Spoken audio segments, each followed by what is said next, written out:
District में निकले। पूरे आवाम से मेरी दरखास्त है, खान ने हमारे लिए जंग लड़ रही थी, अभी आप लोगों को आजमाने का वक्त आ गया है। खुदा रहा आप लोग बाहर निकले, हम सब खान है, एक इमरान खान को अरेस्ट नहीं करे, हम पूरे पाकिस्तान जेल जाने के लिए तैयार है। इमरान खान जिंदाबाद, इमरान खान हम आपको अकेले नहीं छोड़ेंगे। खान साहब के साथ अल्लाह की मदद है, आवाम की दुआ है। ये लोग कब तक, पिछले 1 साल से खान साहब ने जितने मुकदमों का मुकाबला किया और हर वक्त हर टाइम आवाम उसके साथ है। अब हर घर से इमरान निकलेगा, अब किस किस को आप लोग गिरफ्तार करेंगे? खान साहब में ले गए हैं, खान साहब और भी मकबूल हो गया है, खान साहब हमारे लिए जेल गया है, खान साहब हमारी जंग लड़ रहा है।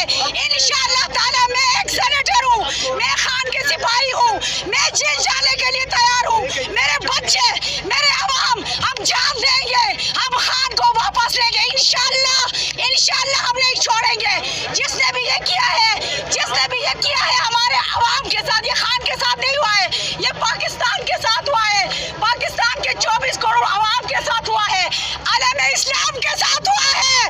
वो आलम इस्लाम का एक अजीम लीडर है, लीडर पैदा करने में टाइम लगता है। जब मीडिया वालों आप लोगों के साथ फिर खिलवाड़ हुआ, इदारों के साथ खिलवाड़ हुआ, अब खान के साथ खिलवाड़ नहीं है, ये पूरे पाकिस्तान के साथ खिलवाड़ है। आप लोग होश का नाखून लें, आप लोग जागे, अवाम तो जागे हुए हैं। मेरी ये